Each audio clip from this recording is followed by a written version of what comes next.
Ladies and gentlemen, this is Scary Bad Reviews, and this is my intro.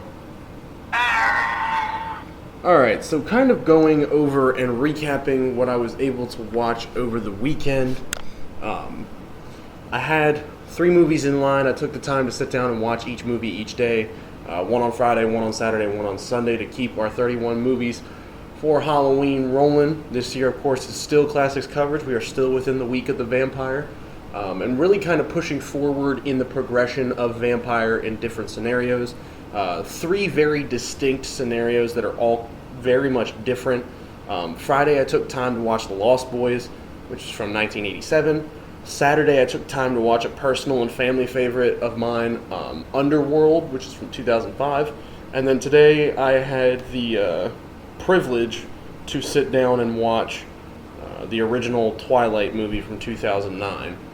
So I'm going to be taking a couple minutes of each movie, kind of recapping them as I usually do, giving a full-scale review of each of them.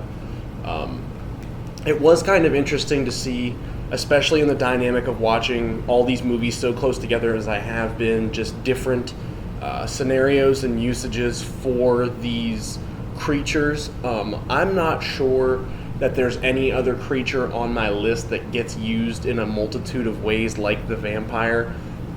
I don't believe that you can use a werewolf or a zombie or any of these other things in the kind of stories that people have been able to put vampires into.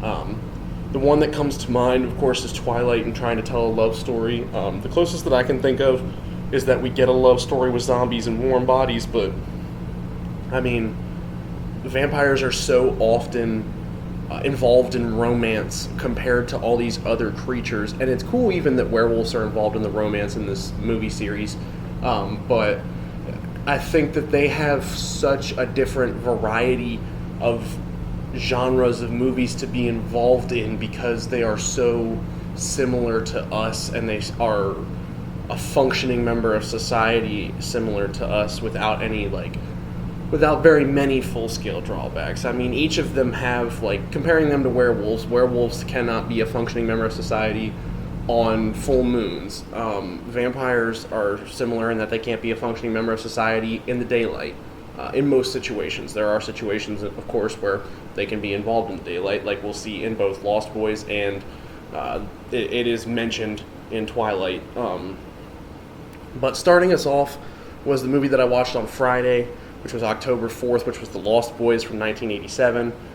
This movie shows a family who the mother recently divorced the father of the family, and so her and her 2 sons are moving out west from Phoenix to Santa Clara out in California. They're going to live with their grandfather. They get to Santa Clara and they notice that something is very odd about the town. There's a group of teenage boys that really just seem to be present all the time and seem to be the main cause of trouble. Within the movie, we see the main character, Michael, who is the oldest son of the family, get involved with these guys and not knowingly becoming a vampire with these guys. So the movie kind of focuses in parts of it on the process of becoming a vampire and then how these vampires function within this beach society. I enjoyed the movie a lot. I think it's a heavy nostalgia trip for the 80s. With the fashion and the music and some of the mannerisms and contexts and how people, acted with each other. It definitely was a big nostalgia trip. It definitely holds a lot of weight in that late 80s society and timeline. I really enjoyed the movie. I gave it a 7.5. I think that it does a lot of things very well. I think that there is a certain air of mystique that all of the Lost Boys are able to display. Even though their costumes and the set design kind of proves that they're in the late 80s, I really do think that it works very well with these vampires. I think they did a good job at really being able to distinguish who these vampires are compared to the rest of the characters within the movie.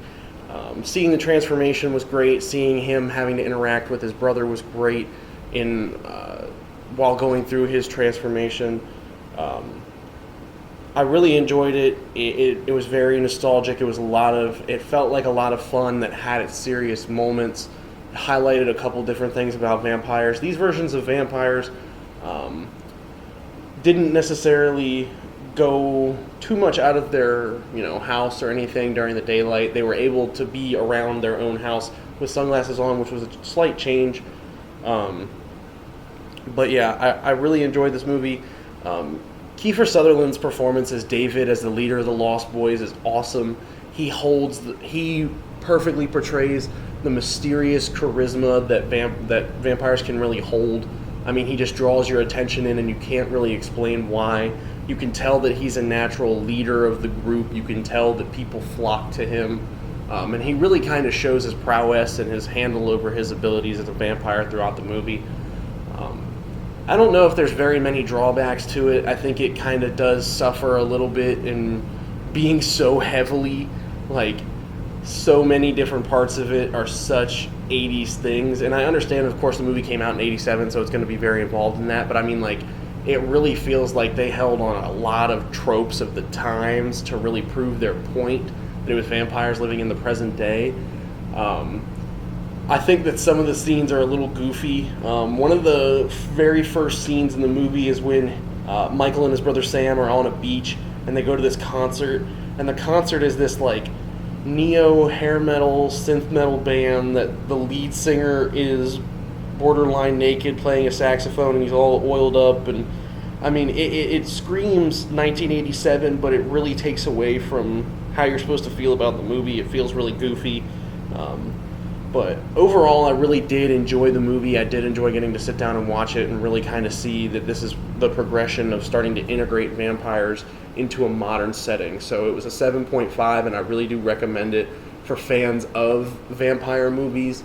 I don't know if it necessarily screams a Halloween watch, but there are a couple of iconic moments, especially for horror fans. There's a couple of really good lines in the movie that if you haven't seen it, I would recommend, because I think that you're going to love Kiefer Sutherland's performance as David, the lead vampire within it. So 7.5 out of 10 for The Lost Boys. Yeah, they had us the first half, I'm not going to lie. So our second movie that I watched on Saturday, October 5th, was a much more modern version of a vampire movie, and that is Underworld from 2005. This shows how vampires really can kind of cross over from focusing on some of the horror aspects and some of the more frightening aspects of being a vampire and really getting involved in some supernatural and dark action. There's a ton of great performances in these movies, and I love the full series of these movies. I really do think that they do a good job of taking elements from horror movies and really going over the top with a lot of things with the vampires. They don't really leave anything out. They don't really let anything up. They really kind of put out this fictional world where there is an underworld of these kinds of creatures living among us that we don't know about. And it's a fully functioning underworld and another level of society that we don't see and we don't hear about. Of course, Kate Beckinsale does a great job at playing Selene. You have a great performance from Bill Nye within this, not the science guy. And I really do love these movies because they take such a good job of blending elements of action movies and of the horror movies with it. The ambiance of it screams Halloween time. It screams dark, violent. It really... This is going to sound like it's going against the movie, but it really isn't. Some of the parts of the movie really do scream early 2000s grunge, nu metal, emo style of things, and that it's a very black, white, and gray movie. There's not very much color to it, and I think that should really be a part of vampire stories in that their lives are not very colorful. They're kind of stuck in this immortal timeline that they can't get out of, and so years and days and everything just become blurs, and there's not very many hints of color. The violence is over the top within the movie, which I think is what they really pull from horror movies very well. There's crazy moments of action, being able to use their powers as superhuman vampires, and really the fights between them are awesome. The fights between vampires and humans are awesome. Some of the gadgets used within the movie are great. I really do enjoy getting to sit and watch this movie, and honestly, the second one and the third one as well. Anytime that I have the possibility, they do so many things within it so well, and it really just feels like a lot of fun. There's some things in it that are wrong too. It's of course not the greatest acting. There's a couple of special effects that are very dated. They did not age well. These movies do take the cake on practical effects. They do a very good job at integrating practical effects when they choose to. But the plot's not always the most complete. Chemistry between actors is not always the greatest. Some scenes feel very choppy and very forced. It's not a perfect movie by a long shot. There's definitely things that they could have done better within it. But I just find myself enjoying watching it every time I come back to it and having a lot of fun. Just being able to sit back and kind of turn my brain off and know that there's not a ton of stuff layered into this movie. I mean, it's really just a story about a vampire trying to go against these elders within the society that are trying to steer their population wrong. I mean, there's not very much outside forces or societal context or any of these things to it. I usually give this movie around a 7. This time I'm still going to give it a 7. I think that there's a lot of things that this movie does not do well. Like I said, with CGI and with dialogue and some of the writing and some of the acting.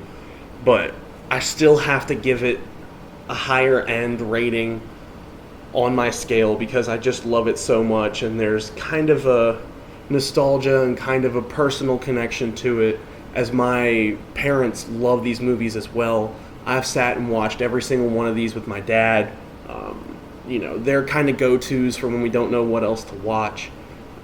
And the crazy thing is that in most situations, I'm not a person who enjoys a sequel more than an original. A lot of times I feel like people miss the mark on sequels. Usually I think, okay, if they're making a sequel, they're going to throw more money at it. And then if that doesn't work, they'll make it a trilogy, and they'll make the third one kind of funny. Underworld does not do that. I do think the Underworld series has gone on a little too long. There's like 6 movies in it, and I don't really understand why they keep bringing them back. Around like 4, I kind of started to be like, all right, we can lay this one to rest. But this is one of those series that takes an exception to that rule, and that I honestly think Underworld 2 is a little bit better than Underworld 1 because we get these hybrids and we get more lichens and everything like that. But I really do enjoy getting to watch this movie. I had a very good time watching it, and I think it does hold firm in that 7 out of 10 rating. It's a great Halloween watch. It's a great, honestly, any time of year watch. If you enjoy horror movies and also enjoy action movies, and even if you don't enjoy horror movies, but you like some of these supernatural and fantasy elements to be within your action movies, these movies feel a lot like Hellboy. They feel a lot like, of course, Van Helsing.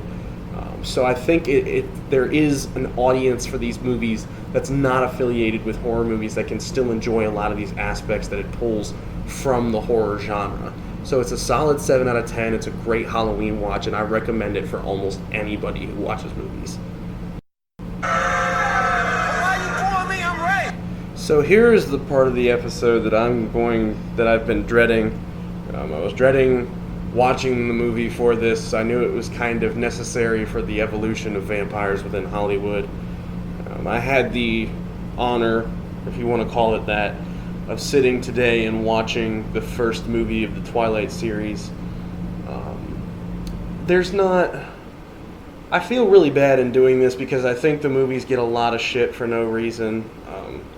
I do understand that a lot of people don't like them because they really kind of dulled down a lot of aspects of vampires. They kind of made them into these hot topic merchandise sellers and really took away some of the edge of both vampires and werewolves. And I mean, you could honestly write the story without him being a vampire and it wouldn't be that different. And I kind of agree with all those. I feel bad in saying that the movie is bad because I feel like a lot of people will direct it towards that. But realistically, this movie's bad because it is poorly made and it is a bad movie. It's very poorly written. Everyone's performance in it seems very lacking. It seems very choppy. Feels very out of place.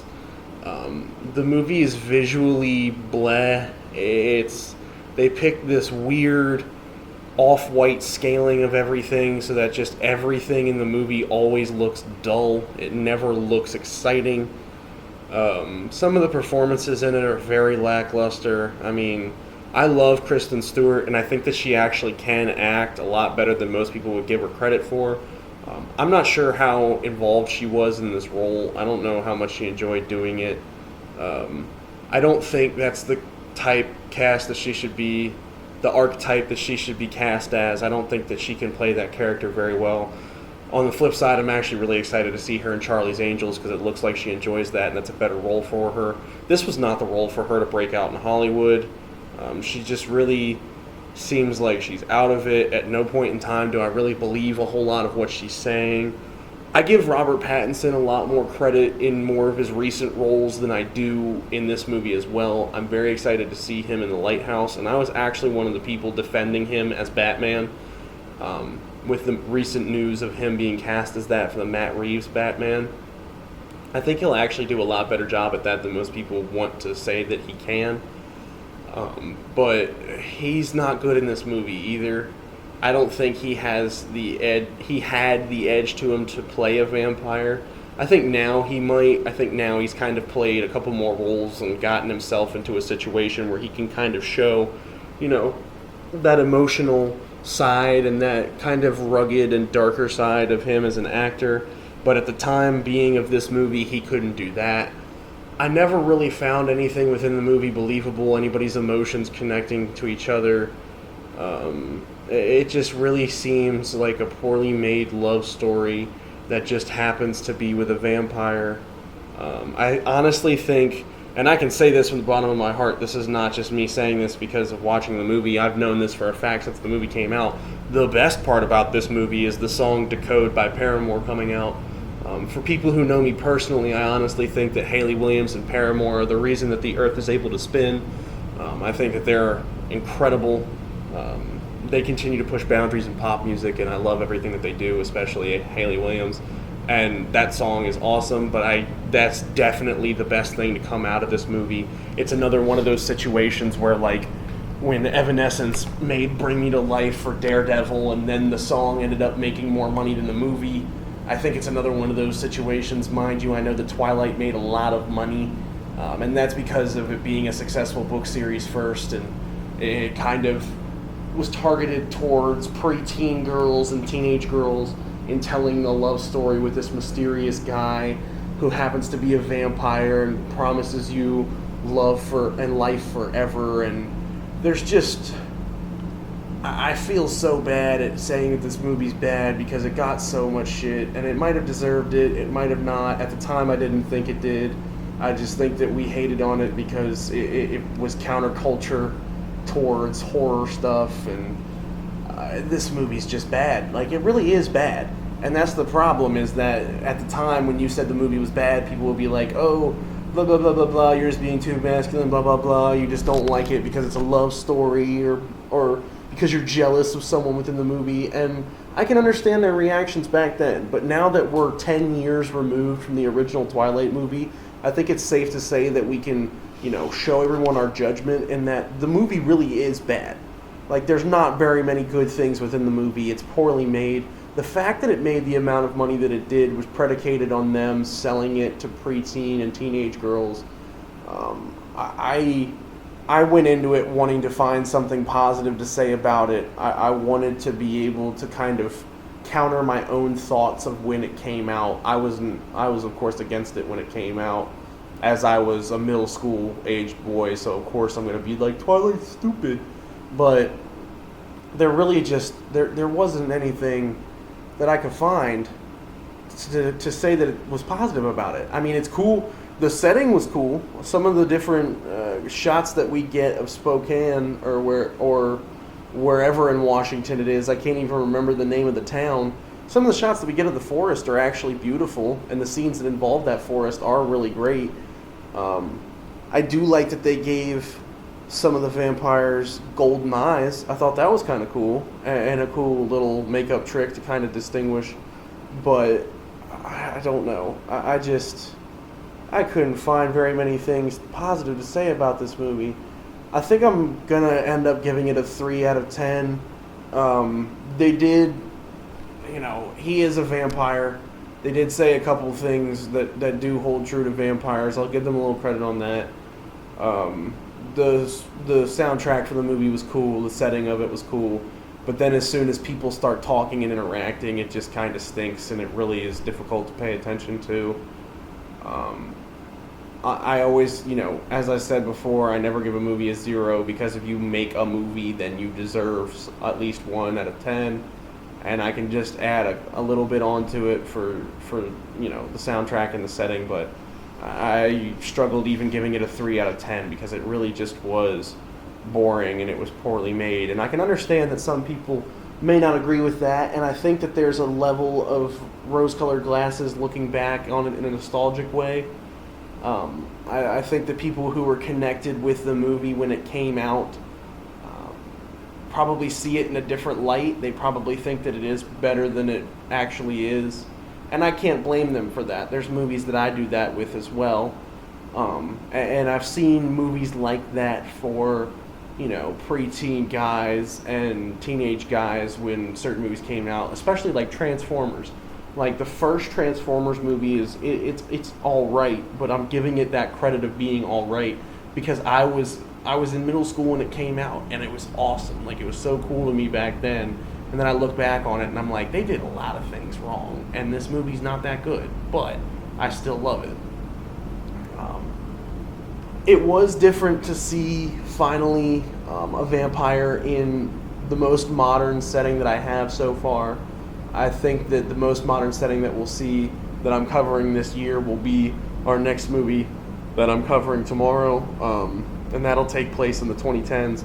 This being late 2000s, I do think it does a good job at kind of encapsulating a modern high school setting, really kind of showing how those settings function and how a vampire would kind of fit into it. There's not a whole lot that really predicates itself on being in modern day. It really stunk to sit and watch this movie, and I was so hoping that it would prove me wrong and have something positive in it for me to talk about, but it just really didn't. It honestly didn't. I really did not enjoy sitting watching the movie. I was sad to see that this was how Robert Pattinson and Kristen Stewart got their big breaks, and it was like, these aren't good. And so I understood the level of apprehension that people have had for either of them since then. I don't think it's fair for either of them. I think they're both better actors than that movie shows them. Like I said, I'm very excited to see how Kristen Stewart does in Charlie's Angels. I'm very, very much excited to see Robert Pattinson in both The Lighthouse and when he plays Batman in that Matt Reeves Batman movie.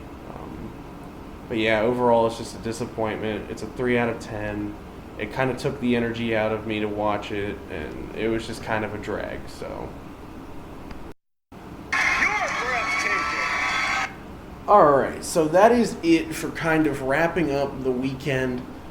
Tomorrow I will be covering the end of our Week of the Vampire. I will be covering What We Do in the Shadows, a 2014 black comedy film from one of my favorite directors in Hollywood, Taika Waititi. The movie's absolutely hilarious. It really highlights vampires trying to live in a modern setting. Specifically like historic vampires too. It's a mockumentary style. It's a lot of fun, and I love getting to watch this movie.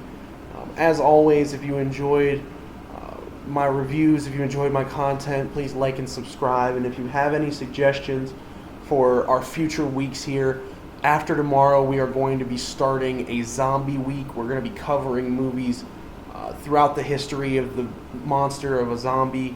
If you have suggestions for it, please let me know. And thank you for listening.